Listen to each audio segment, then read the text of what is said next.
ಮೈಸೂರಿನಲ್ಲಿ ಮಾಜಿ ಸಚಿವರು ಸಚಿವ ಸ್ಥಾನ ಮಿಸ್ ಆದಂತ ಹಿನ್ನೆಲೆಯಲ್ಲಿ ಅಸಮಾಧಾನಿತರ ಸಭೆಯನ್ನ ಸೇರಿದ್ದಾರೆ. ಮೂವರು ನಾಯಕರ ಮೀಟಿಂಗ್ ಬಹಳ ಕುತೂಹಲಕ್ಕೆ ಕಾರಣವಾಗಿತ್ತು.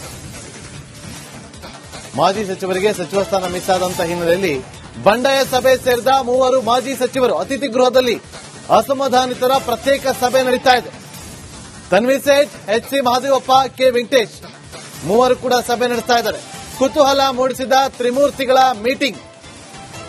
ಮೈಸೂರು ಮಾಜಿ ಸಚಿವರಿಗೆ ಸಚಿವ ಸ್ಥಾನ ಮಿಸ್ ಆದಂತ ಹಿನ್ನೆಲೆಯಲ್ಲಿ ಕೆ. ವೆಂಕಟೇಶ್, ಎಚ್.ಸಿ. ಮಹದೇವಪ್ಪ ಹಾಗೆ ತನ್ವೀರ್ ಸೇಠ್ ಮೂವರು ಕೂಡ ಸಭೆಯನ್ನ ಸೇರಿದ್ದಾರೆ. ಸಭೆಯಲ್ಲಿ ಯಾವ ವಿಚಾರವನ್ನ ಚರ್ಚೆ ಮಾಡ್ತಾರೆ ಅನ್ನೋದು ಸದ್ಯಕ್ಕಿರುವಂತಹ ಕುತೂಹಲ. ಸಿದ್ದರಾಮಯ್ಯವರ ಆಪ್ತ ಬಳಗದಲ್ಲಿ ಗುರುತಿಸಿಕೊಂಡಿದ್ದಂತಹ ಟೀಮ್, ಆ ಟೀಮ್ನಲ್ಲಿ ಈಗ ಛಿದ್ರವಾಯ್ತಾ ಸಿದ್ದರಾಮಯ್ಯ ಟೀಮ್ ಅನ್ನುವ ಪ್ರಶ್ನೆಗಳು ಉದ್ಭವ ಆಗ್ತಾ ಇದೆ. ಸಚಿವ ಸ್ಥಾನ ವಂಚಿತರಿಂದ ಈಗ ಪ್ರತ್ಯೇಕ ಸಭೆ ನಡೀತಾ ಇರೋದು. ಮಾಜಿ ಸಚಿವರಾದಂತಹ ಎಚ್.ಸಿ. ಮಹದೇವಪ್ಪ, ಕೆ. ವೆಂಕಟೇಶ್ ಹಾಗೆ ತನ್ವೀರ್ ಸೇಠ್ ಅವರಿಂದ ಈ ಸಭೆ ನಡೀತಾ ಇದೆ. ಕುತೂಹಲ ಮೂಡಿಸಿದ ಮೂವರು ಮಾಜಿ ಸಚಿವರ ಸಭೆ. ಸಿದ್ದರಾಮಯ್ಯವರ ಪರಮ ಆಪ್ತರಾಗಿರುವಂತಹ ಮೂವರು ಕೂಡ ಈಗ ಸಭೆಯನ್ನ ಸೇರಿದ್ದಾರೆ. ಮತ್ತಷ್ಟು ಮಾಹಿತಿಯನ್ನು ಕೊಡೋದಕ್ಕೆ ನಮ್ಮ ಮೈಸೂರು ಪ್ರತಿನಿಧಿ ವಿನೋದ್ ನೇರ ಸಂಪರ್ಕದಲ್ಲಿ ಜಾಯ್ನ್ ಆಗಿದ್ದಾರೆ. ವಿನೋದ್, ಸಭೆಯಲ್ಲಿ ಏನ್ ಚರ್ಚೆ ಮಾಡ್ತಿದ್ದಾರೆ?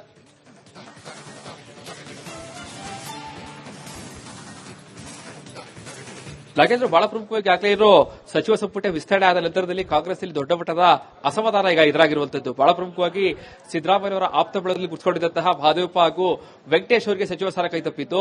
ತನ್ವೀರ್ ಸೇಠ್ ಅವರಿಗೆ ಈ ಬಾರಿ ಸಚಿವ ಸ್ಥಾನ ಸಿಗುತ್ತೆ ಎನ್ನುವಂತಹ ನಂಬಿಕೆ ಬಹಳ ದೊಡ್ಡ ಮಟ್ಟದಲ್ಲಿತ್ತು. ಅವರಿಗೂ ಕೂಡ ಸಚಿವ ಸಂಪುಟದಲ್ಲಿ ಅವಕಾಶ ಸಿಕ್ಕಿಲ್ಲ. ಸೊ ಈ ಒಂದು ಹಿನ್ನೆಲೆಯಲ್ಲಿ ಮೂವರು ಕೂಡ ಇವತ್ತು ಮೈಸೂರಿನ ಸರ್ಕಾರಿ ಅತಿಥಿ ಗೃಹದಲ್ಲಿ ಕಳೆದ ಅರ್ಧ ಗಂಟೆಯಲ್ಲೂ ಕೂಡ ಮೀಟಿಂಗ್ ಅನ್ನು ಮಾಡ್ತಾ ಇರುವಂತದ್ದು ಸಾಕಷ್ಟು ಚರ್ಚೆಗೆ ಕಾರಣ ಆಗ್ತಾ ಇರುವಂತದ್ದು. ಇವತ್ತಿನವರೆಗೂ ಕೂಡ ಸಿದ್ದರಾಮಯ್ಯವರ ಆಪ್ತ ಶಾಸಕರಿರ್ಬೋದು, ಮಾಜಿ ಸಚಿವರು ಯಾರು ಕೂಡ ಬಹಿರಂಗವಾಗಿ ತಮ್ಮ ಅಸಮಾಧಾನ ವ್ಯಕ್ತಪಡಿಸ ಗುಪ್ತವಾಗಿ ಸಭೆಯನ್ನ ಮಾಡುವಂತದ್ದು ಯಾವುದೂ ಕೂಡ ಮಾಡಿರಲಿಲ್ಲ. ಅದೆಲ್ಲವೂ ಕೂಡ ಸಿದ್ದರಾಮಯ್ಯ ಸಿಎಂ ಆಗಿದ್ದಾಗ ಅವರ ಕೈಯೆಲ್ಲ ಬಲಪಡಿಸಬೇಕು ಅಂತ ಹೇಳಿ ಒಂದಷ್ಟು ಸಭೆಗಳನ್ನ ಮಾಡ್ತಾ ಇದ್ರು. ಆದ್ರೆ ಇವತ್ತು ಮಾಡ್ತಾ ಇರುವಂತಹ ಸಭೆ ನಿಜಕ್ಕೂ ಕೂಡ ಸಾಕಷ್ಟು ಅನುಮಾನಕ್ಕೆ ಕಾರಣ ಆಗ್ತಾ ಇರುವಂತದ್ದು. ಎಲ್ಲೋ ಒಂದು ಕಡೆ ಸಿದ್ದರಾಮಯ್ಯ ವಿರುದ್ಧ ಸಾಕಷ್ಟು ಅಸಮಾಧಾನದ ಆಪ್ತ ಬಳಗದ ಶಾಸಕರು ವ್ಯಕ್ತಪಡಿಸ್ತಾ ಇರುವುದು ಬಹಿರಂಗ ಕಾಣ್ತಾ ಇದೆ. ಯಾಕೆಂತಂದ್ರೆ ಮಹದೇವಪ್ಪ ಈಗಾಗಲೇ ತನ್ವೀರ್ ಸೇಠ್ ಅವರು ಕೂಡ ಡಿ ಕೆ ಶಿವಕುಮಾರ್ ಬಳದಲ್ಲಿ ಗುರುತಿಸಿಕೊಂಡಿದ್ರು. ಅವರು ಕೂಡ ಇವತ್ತು ಸಿದ್ದರಾಮಯ್ಯವರ ಬಳದಲ್ಲಿ ಗುರುತಿಸಿಕೊಂಡಿದ್ದಂತಹ ಶಾಸಕರ ಜೊತೆ ಸಭೆ ನಡೆಸ್ತಾ ಇರುವಂತದ್ದು. ಬಹಳ ಪ್ರಮುಖವಾಗಿ ಈ ಒಂದು ಸಭೆಯ ಮೂಲಕವಾಗಿ ಹೈಕಮಾಂಡ್ಗೆ ಯಾವ ಸಂದೇಶವನ್ನು ಕೊಡಬೇಕು ಅಂತ ಹೇಳಿ ಈಗಾಗಲೇ ಸಚಿವ ಸಂಪುಟದಲ್ಲಿ ಇರುವಂತದ್ದು ಕೇವಲ ಒಂದು ಸ್ಥಾನ, ಅದು ಕೂಡ ಮಹಿಳೆಗೆ ಕೊಡಬೇಕು ಅನ್ನುವಂಥದ್ದು ನಡೀತಾ ಇದೆ. ಮತ್ತೆ ನಿನ್ನೆ ಡಿ ಕೆ ಶಿವಕುಮಾರ್ ಕೂಡ ಸಚಿವ ಸಂಪುಟದಲ್ಲಿ ಕೆಲವೊಂದಷ್ಟು ಬದಲಾವಣೆ ಮಾಡ್ತೀವಿ ಅಂತ ಹೇಳಿದ್ದಾರೆ. ಸೊ ಹೀಗಾಗಿ ಎಲ್ಲೋ ಒಂದು ಕಡೆ ಹೈಕಮಾಂಡ್ಗೆ ಒತ್ತಡ ಇರುವಂತಹ ತಂತ್ರವನ್ನ ಈಗ ಮೂವರು ಶಾಸಕರು ಮಾಡ್ತಾ ಇದ್ದಾರೆ ಅನ್ನುವಂತಹ ಅನುಮಾನಕ್ಕೆ ಕಾರಣ ಆಗ್ತಾ ಇರುವಂತದ್ದು.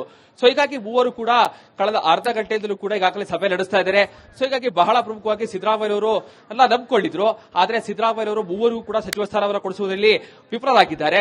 ಸೊ ಹೀಗಾಗಿ ಈಗ ಮುಂದೆ ಏನ್ ಮಾಡಬೇಕು ಅಂತ ಹೇಳಿ ಹೈಕಮಾಂಡ್ಗೆ ನಾವು ತಮ್ಮ ಅಸಮಾಧಾನವನ್ನು ನೇರವಾಗಿ ವ್ಯಕ್ತಪಡಿಸಿಲ್ಲ ಅಂತಂದ್ರು ಕೂಡ ಈಗಾಗಲೇ ತನ್ವೀರ್ ಸೇಠ್ ಅವರು ಕೂಡ ತಮ್ಮ ವೆಬ್ಲೈನ್ ಮೂಲಕವಾಗಿ ಕಳೆದ 4 ದಿನಗಳಿಂದಲೂ ಕೂಡ ನಿರಂತರವಾಗಿ ಪ್ರತಿಭಟನೆ ನಡೀತಾ ಇದ್ರು ಕೂಡ ತನ್ವೀರ್ ಸೇಠ್ ಇರಬಹುದು, ಮಹದೇವಪ್ಪ ಇರಬಹುದು, ವೆಂಕಟೇಶ್ ಅವರು ಇರಬಹುದು, ಇವರ ಅಭಿಮಾನಿಗಳು ಯಾರು ಕೂಡ ಪ್ರತಿಭಟನೆ ನಡೆಸೋದಿಲ್ಲ ಆ ರೀತಿಯಾದಂತಹ ಕೆಲಸಕ್ಕೆ ಮುಂದಾಗಿಲ್ಲ. ಬದಲಾಗಿ ಗುಪ್ತವಾಗಿ ಸಭೆಗಳನ್ನು ನಡೆಸುವ ಮೂಲಕವಾಗಿ ಒಂದು ಸಂದೇಶವನ್ನು ರವಾನೆ ಮಾಡಬೇಕು ಅಂತ ಹೇಳಿ ಸಾಕಷ್ಟು ಪ್ಲಾನ್ಗಳನ್ನ ಮಾಡಿಕೊಟ್ಟಂತೆ ಕಾಣ್ತಾ ಇದೆ. ಸೊ ಹೀಗಾಗಿ ಇವತ್ತು ಮೂವರು ನಾಯಕರು ಕೂಡ ಒಟ್ಟಿಗೆ ಕುಳಿತು ಯಾವ ವಿಚಾರ ಚರ್ಚೆಗಳು ಮಾಡ್ತಾ ಇದ್ದಾರೆ, ಜೊತೆಗೆ ಹೈಕಮಾಂಡ್ಗೆ ಯಾವ ಸಂದೇಶ ರವಾನೆ ಮಾಡಬೇಕು, ಜೊತೆಗೆ ಮುಂದೆ ಸಚಿವ ಸಂಪುಟದಲ್ಲಿ ಸಣ್ಣ ಬದಲಾವಣೆಗಳು ಆಗ್ಬೇಕಾದ್ರೂ ಕೂಡ ನಮ್ಮ ಮೂವರಲ್ಲಿ ಒಬ್ಬರಿಗೆ ಅವಕಾಶ ಸಿಗಬೇಕು ಅನ್ನುವಂತಹ ಚರ್ಚೆಗಳಾಗ್ತಾ ಇದೆ. ಇದರ ಬಗ್ಗೆ ಮೂವರು ಕೂಡ ಈಗ ಸಭೆಯನ್ನು ನಡೆಸಿ ಸಭೆ ಮುಗಿದ ಬಳಿಕ ಒಂದಷ್ಟು ಮಾಹಿತಿಗಳು ಕೂಡ ಲಭ್ಯ ಆಗುತ್ತೆ. ಸೊ ಅಲ್ಲಿಗೆ ಕಾಂಗ್ರೆಸ್ನಲ್ಲಿ ಎಲ್ಲವೂ ಕೂಡ ಅಂದ್ಕೊಂಡಿದ್ರೆ ಸಲೀಸಾಗಿ ಹೋಗ್ತಾ ಇದೆ ಅಂತ ಅಂದ್ಕೊಂಡಿದ್ರು. ಆದ್ರೆ ಸಚಿವ ಸಂಪುಟ ವಿಸ್ತರಣೆ ನಂತರದಲ್ಲಿ ಒಂದಷ್ಟು ಗೊಂದಲಗಳಂತೂ ಈಗ ಮುಂದುವರೆದಿದೆ. ಬೆಂಗಳೂರಲ್ಲೂ ಕೂಡ ಈಗಾಗಲೇ ಕೃಷ್ಣಪ್ಪ ಅವರು ಕೂಡ ತಮ್ಮ ಅಸಮಾಧಾನವನ್ನು ನೇರವಾಗಿ ವ್ಯಕ್ತಪಡಿಸಿದ್ದಾರೆ. ವೆಂಕಟೇಶ್ವರ ಇರಬಹುದು, ತನ್ವೀರ್ ಸೇಠ್ ಇರಬಹುದು, ಜೊತೆಗೆ ಮಹದೇವಪ್ಪ ಅವರು ಇರಬಹುದು, ಇವತ್ತಿನವರು ಕೂಡ ನೇರವಾಗಿ ತಮ್ಮ ಅಸಮಾಧಾನ ವ್ಯಕ್ತಪಡಿಸಿರಲಿಲ್ಲ. ಸೊ ಹೀಗಾಗಿ ಇವತ್ತು ಅವರು ಯಾವ ರೀತಿಯಾಗಿ ಪ್ರತಿಕ್ರಿಯೆ ಕೊಡ್ತಾರೆ ಅದು ಕೂಡ ಸಾಕಷ್ಟು ರಾಜಕೀಯ ವಲಯದಲ್ಲಿ ಕುತೂಹಲ ಮೂಡಿಸ್ತಾ ಇದೆ.